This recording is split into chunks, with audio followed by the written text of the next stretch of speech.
Ovo su priče naših ljudi koji nam dolaze iz dijaspore. Šta to znači dijaspora? Kako oni percipiraju dijasporu? Da li je to negativna ili pozitivna priča? Čut ćemo od njih u nastavku našeg razgovora.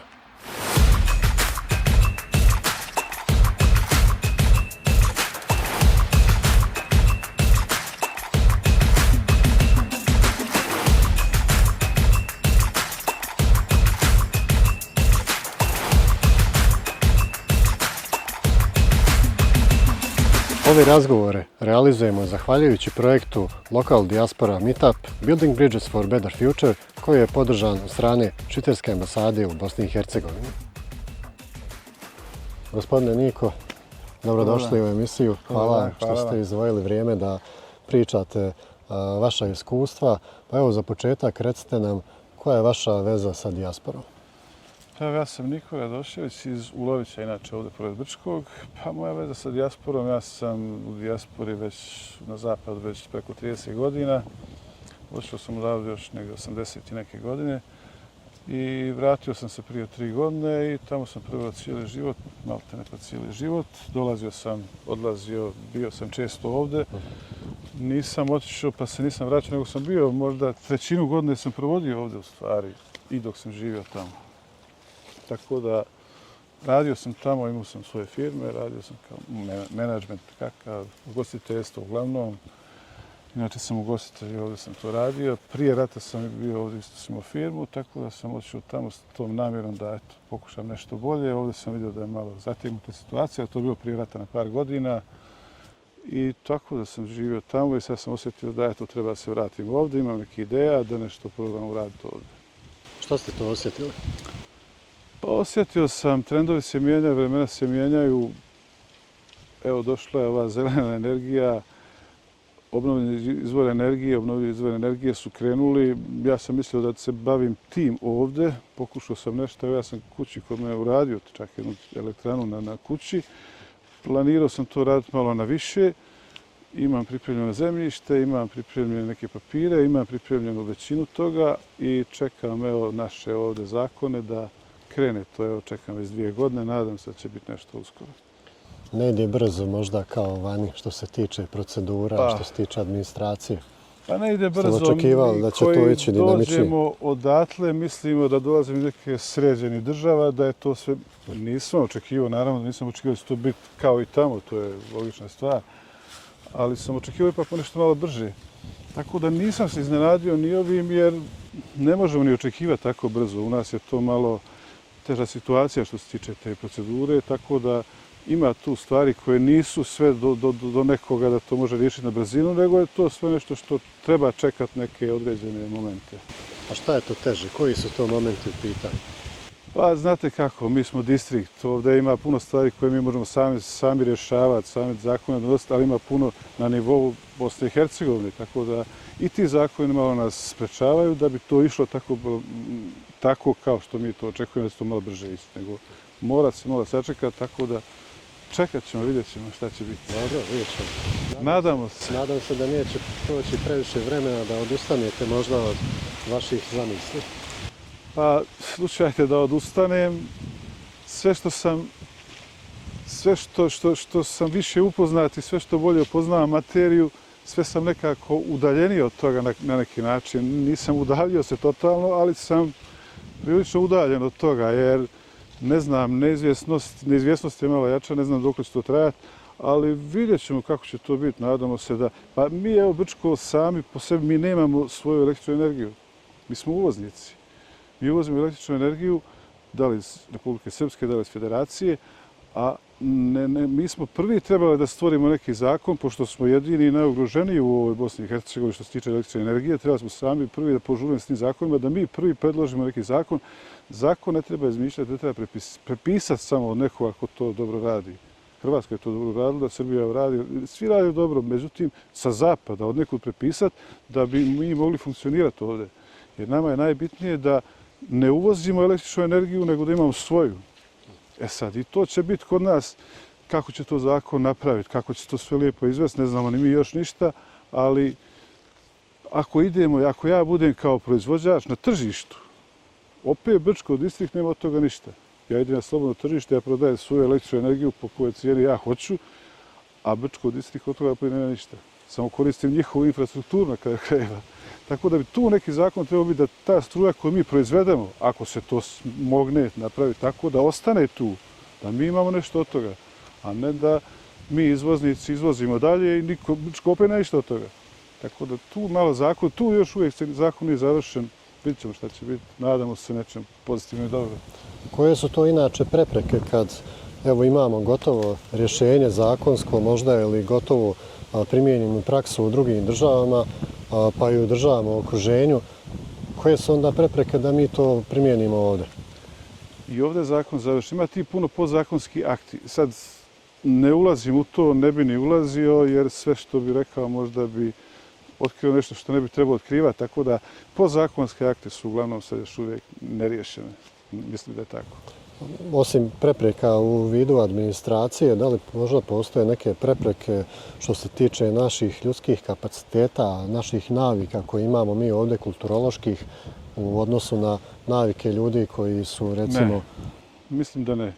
Naši ljudi su sposobni, naši ljudi su dobri, stručnjaci, naši ljudi su pametni naravno.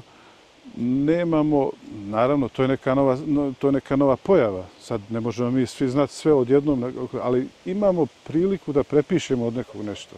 Imamo priliku sa zapada da prepišemo neke zakone. Tako da naši ljudi će to provesti, ja vjerujem, uvjeren sam u to da će to biti, ali moramo malo sačekati. Nadamo se da će to biti najbolje.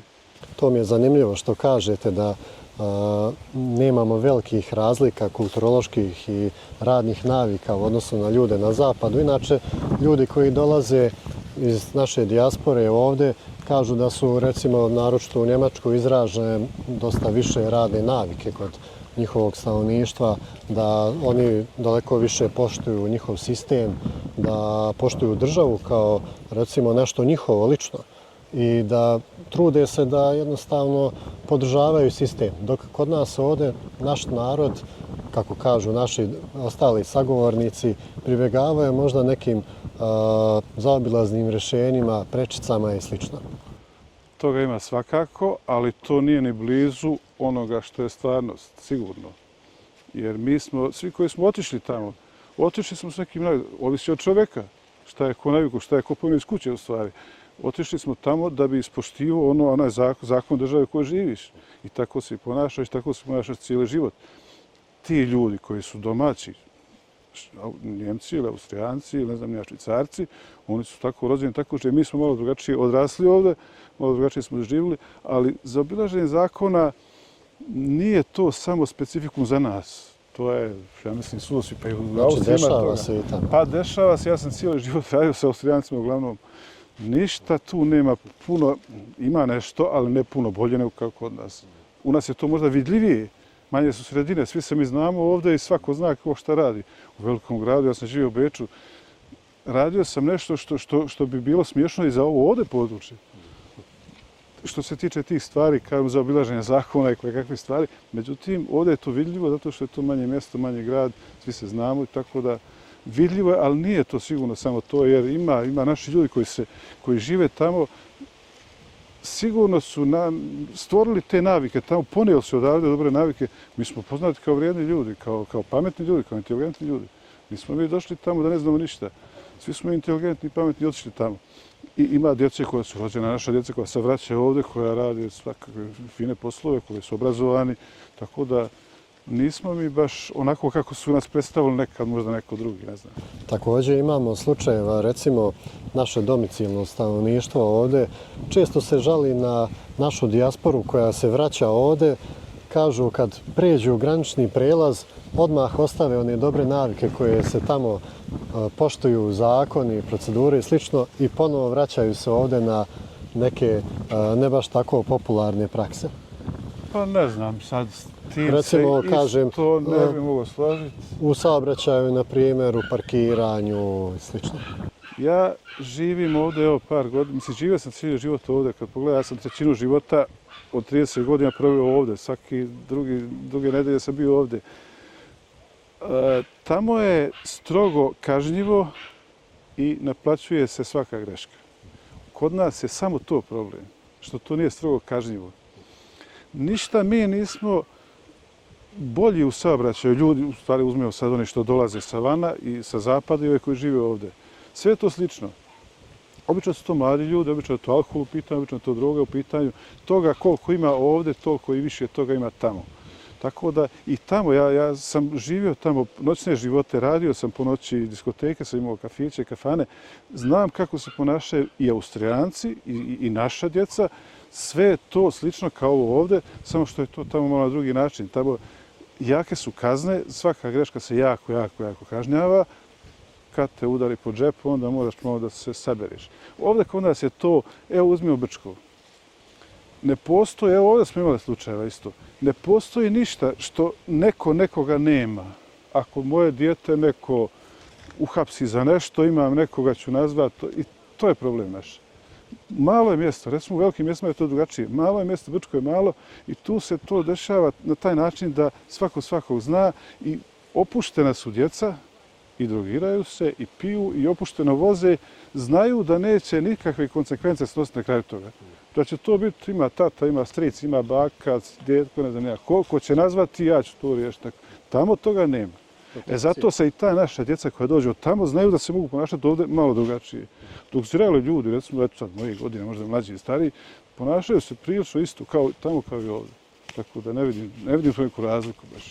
Znači, primjetna je ta protekcija što se tiče našeg naroda, naših prostora, za razliku od, to je možda neka glavna razlika. To nam je možda malo neki problemčić koji mi nazivamo, ne bih rekao problem veliki, nego problemčić koji mi morali to rješavati. Ta korupcija ima svugdje. Meni malo krivo dođe, kad ja to čujem, često kaže u vas je sve korupcija. A nije, ja živim tu, ne vidim, ima korupcije, to je, da se ne lažemo, ali ne u tim mjerama u kojim se to priča. Naravno, da ima, svugdje ima. Ja kažem, živio sam u Beču, radio sam svašta i znam kako je težina korupcije tamo je mnogo veća nego ovdje. Ali to se ovdje malo vidljivije, puno je vidljivije, ali manje je mjesto. Drugi dio našeg razgovora htio bih da usmjerim u pravcu vašeg društvenog angažmana u Bosni i Hercegovini. Naime, kad ste se vratili nazad prije 3 godine, ako se ne varam, vi ste i ranije dosta period dok ste bili vani, prilično volonterski angažovani u vašem rodnom mjestu. Ljudi inače kad se vrate iz dijaspore, ne interesuje ih apsolutno društveni angažman, nego zatvore svoju kuću, bave se malo svojim nekim poslom, svojom porodicom i slično. Međutim, društvo ih nešto naročito mnogo ne zanima, pa opet kažem, evo, fascinantno mi je nastavno na ranije vaše komentare kako je mentalitet naših ljudi vani jako sličan. Po tome ste prilično izdvojili se od ostalih sagovornika, a kažem opet sada i po vašim navikama koje primjenjujete u pogledu društvenog angažmana. Pa, ako hoćete nešto da bude dobro i da nešto mijenjate, morate se društveno organizirati. Morate ulaziti u sve pore života, morate pokušavati nešto. A ne možemo pokušavati sjedeći kod kuće i čekajući nešto. Ja mislim da se svako ko misli da treba nešto da se promijene, eto ja imam ideje kako bi se nešto možda moglo promijeniti, nešto nebitno, nešto sitno, nešto malo, možda nešto krupnije kasnije, ali ne mogu ja to promijeniti ako ja budem sjedio i nisam društveno aktivan, nisam i politički treba biti čovjek aktivan. Ako se ne baviš politikom, politika se bavi tobom. Tako da ja nisam politički aktivan nešto posebno, ali eto, uključujem se u sve moguće pore ovoga društva da bi pokušao nešto promijeniti. A ako sjedim kući, jer ja prvo što sam bio ambiciozan, možda i preambiciozan, pa sam uvijek radio nešto, sad kad sam se povukao ovdje, ne bi se osjećao lijepo da sjedim kući.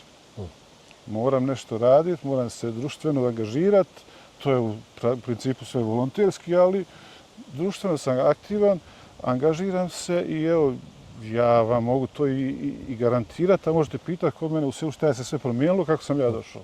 Tako da... Recite za početak, u kojim sferama ste sve aktivni? Predsjednik mjesne zajednice? Pa u mjesnoj zajednici, u klubu, nogometnom klubu, imamo nogometni klub, predsjednik sam kluba, predsjednik mjesne zajednice. lovačkog društva, sve što je moguće da se dešava, da se radi, ja sam tu, sve su to volonterski, naravno. Pravimo akcije po selu, razne radne akcije, čistimo selo, organiziramo nešto. Sve su to stvari koje možda do sad niko nije radio, a to je stvar koja malo znači, malo nas košta i malo te ne pa ništa, a ima jak odjek. Jer odjek je ako vidi se da se nešto dešava, da se nešto radi, da se nešto privređuje i volonterski, jer to su najbitnije, u stvari u našoj zajednici je to najbitnije, jer u nas po selu uglavnom stari ljudi, pa tako da mi koji smo eto još držimo se da smo mlađi, moramo nešto početi raditi. Koje Ako promjene nisi su? društveno aktivan, nema, ja se ne osjećam dobro. Ne možemo ništa ni očekivati. Jel? Da. Šta to vaši mještani primijete da je drugačije nego što je bilo ranije kad ste vi zaposjeli kormilo? Pa, iskreno nije to sad neka funkcija, da kažemo, Da. sad imaš neku funkciju pa ti samo nešto raditi. Nije to funkcija, ali eto, simbolična. Ja i bez te funkcije i bez toga bi isto radio. Sigurno bi radio isto, pokušavao bi da radim isto. Evo, mi smo recimo uradili u zadnje, ne znam ni ja, gluposti pričati o tome, ali eto, pričam o tome. Puteva, asfaltirali smo sokaka, nekakvih puteva, radili smo neke puteve koje 300 godina se nije ušlo u tu šumu, ima grob jedan, eto, Svete Ruže, kada pričam o tome, tamo nije niko ušao od rata 45. godine, nije se moglo doći, mi smo sve to napravili. Tako da ima puno stvari, ne bi vam samo mogu to ni nabrojati, ali stvarno ima puno, dešava se puno stvari koje pokušavamo. Imam ekipu, sam napravio kod sebe, također ljudi malo mlađi koji hoće, koji vide da se može raditi, tako da trudimo se, radimo, ne stajemo, samo svako od njih ima neke ideje. Mlađi su ljudi, obrazovani, fini, tako da svi trče da nešto uradimo i vrtimo se, trčimo, radimo nešto, dešava se nešto. Sad za vikend nam predstoji jedan veliki vjerski praznik u sklopu kojeg se vrati veliki broj dijaspore i posjeti naše prostore. Da li možda organizirate neke događaje, recimo kako bismo okupili tu našu zajednicu koja dolazi izvana, kako ne bi zaboravili ove naše prostore, našu kulturu i običaje? Pa ne zaboravljaju oni, mi svaki puta, evo sad recimo baš imamo sljedeći vikend, eto imamo recimo sastanak mjesne zajednice, skupštine mjesne zajednice svih mještana, jer to uglavnom radimo kada je dijaspora tu. Ja sam predsjednik mjesne zajednice, nisam nikad napravio sastanak skupštine bez dijaspore. Imao sam kritika nekih od pojedinaca koji kažu šta će nam dijaspora, šta oni odlučuju. Pa jedino, oni su ti koji donose novce tu i oni su popravili kuće po 200-300 hiljada i oni imaju pravo da odlučuju, naravno. Tako da, oni kad god dođu, mi imamo nešto. Recimo, u ljetni period imamo nogometni turnir. Baš kada je dijaspora u tom vremenskom periodu, kada je dijaspora tu, imamo Ilino. Ilino kod nas je Sveti Ilija 27. To se potrefi isto tako, nego u 7. mjesecu je 27. I uvijek je dijaspora tu i uvijek organiziramo šatore, muzika, večere, piće. Tako da imamo, u tom periodu imamo turnir, imamo Ilino i uvijek imamo nešto za Božić, uglavnom te naše tradicionalne igre, prsten, takmičenje koje kakva ima, tako. I sad ćemo, evo, sad imamo sastanak, pa ćemo posle sastanka obično imamo neku gozbu, napravimo neku malo fešticu i tako. Koliko je dijaspora zainteresovana da uzme učešće u događajima koji se tu organizuju? Pa zainteresirana je dosta.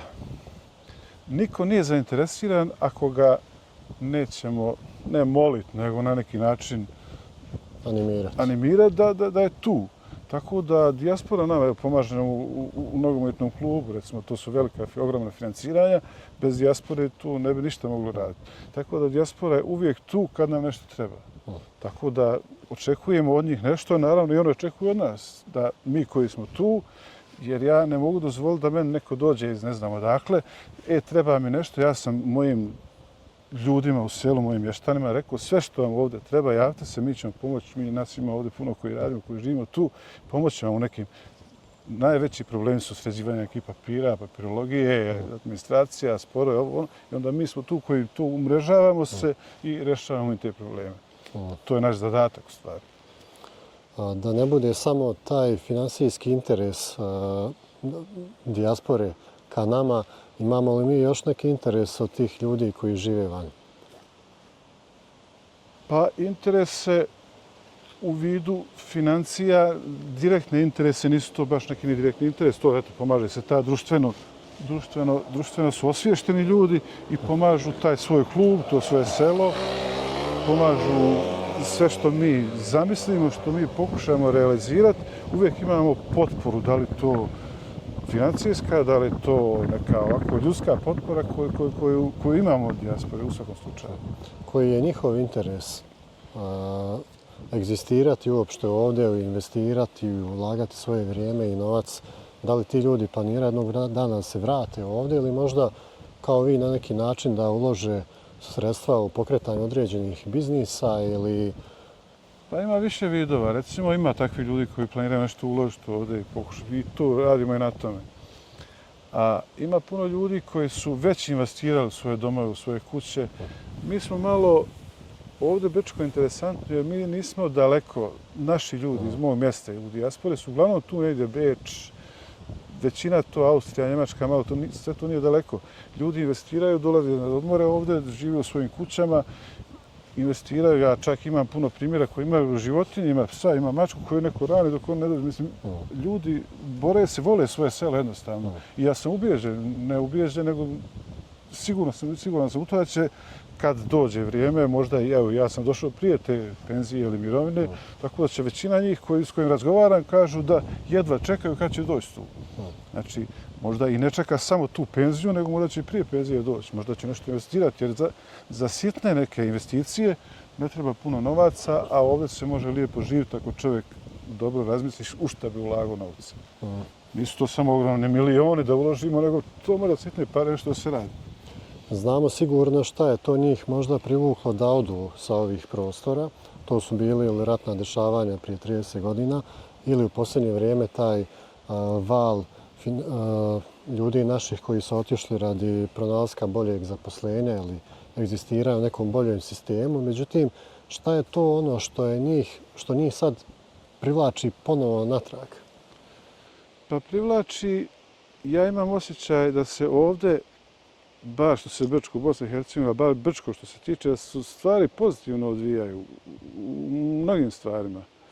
Jer ja odlazeći često tamo i družim se s tim ljudima, čujem da se priča, da prate vijesti, novosti, zakone, donošenje novih zakona, budžet, evo sad se donosi koliki je budžet. Mislim, sve to ima neki odjek nečeg pozitivnog. I ti ljudi razmišljaju da bi vjerovatno sad ima puno njih s kojima ja razgovaram, kaže jedva čeka se vrati, pokušat ćemo nešto, vidite nešto tamo šta se može. Evo, kod nas ima recimo za ne znam, financiranje koje kakvih projekata, za prvo zapošljavanje recimo. Evo, sad ja imam par primjera iz mog mjesta, tamo iz okoline, prvo zapošljavanje 20.000 maraka, ljudi su krenuli s nečim. A ti ljudi koji su iz dijaspore mogu da donesu čak neke novce, pa opet prvo zapošljavanje, pa opet da se nešto uradi. Jer oni su sređeni ovdje, što se tiče kuća, ljudi su uglavnom popravili kuće, ne trebaju neka velika investicija, nego da rade i da žive, od toga da preživljavaju. Uvijek nekoga ima tamo, pa ako dođe do toga da mora ići, onda više opet. Ali nadam se da će ih sve više i više biti. Evo ja gledam primjer Hrvatske. Oni imaju ministarstvo za dijasporu. Ogromne, milijarde se ulažu. I u nas se to pomalo odvija, odmotava se takva priča. Znači, u Hrvatskoj se vratilo, ja znam u Osijeku se vratilo preko 5.000 ljudi u zadnjih 3 mjeseca. Znači, dešava se nešto pozitivno ovdje.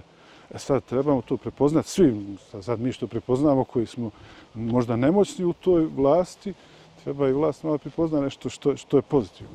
Možda na neki način sistemski da se pokuša pristupiti tim ljudima koji razmišljaju o povratku.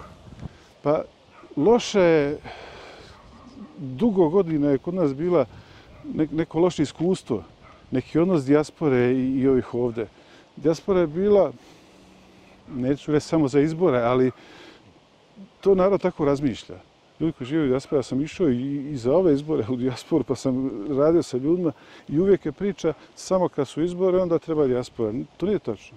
Sigurno nije točno, jer trebaju ti ljudi i kad nema izbora. Ti ljudi će doći sigurno. Ja sam ubijeđen u to da će se nešto dešavati bolje. Sad, treba nema više potrebe ubjeđivati ljude da je sad ovdje med i mlijeko, da je tamo nešto možda loše nego ovdje. Ali treba ljudima iznijeti na sto činjenice. Treba ljudima iznijeti na sto ono što se radi. Hoćemo, radit ćemo to imamo primjera da ćemo raditi, imamo priliku da radimo to i to, imamo namjeru da radimo to i to, da se približe malo toj dijaspori, da bi ljudi osjećali se kad dođu ovdje da su došli svojim.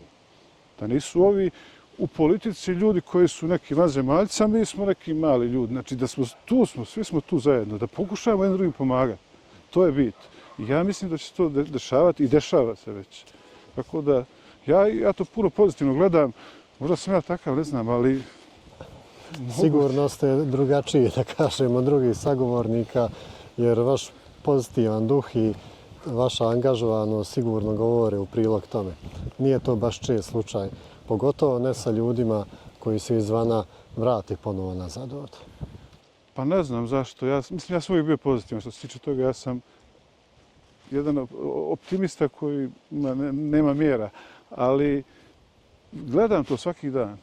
Svaki dan ja to gledam, svaki dan razgovaram s ljudima. Ja sam svaki dan sa ljudima. Ja nema dana da nisam u gradu, da nisam sa ljudima. Sad, kako to neko gleda? Neko gleda da ima neku korist. Ako sad ja dođem iz dijaspore, sad trebam ja doći u Brčko i reći ja sam došao, šta mogu ja dobiti od vas? Šta mogu dobiti? Ako nisam ništa dao, šta ću dobiti? Znači moramo nešto dati da bi nešto dobili. A što se tiče vlasti, vlast treba da prepoznava to. Ja sam isto bio ogorčen na vlast, nisam na vlast, nego na sistem ovaj koji vlada ovdje. I sad mi, evo, pričao sam da mi ne mogu da shvatim da neke stvari još postoje kod nas u Brčkom, ali eto postoje. Tako da mijenja se nešto, mijenja se stalno nešto. A od nas najviše zavisi? Pa od nas, da. Od nas.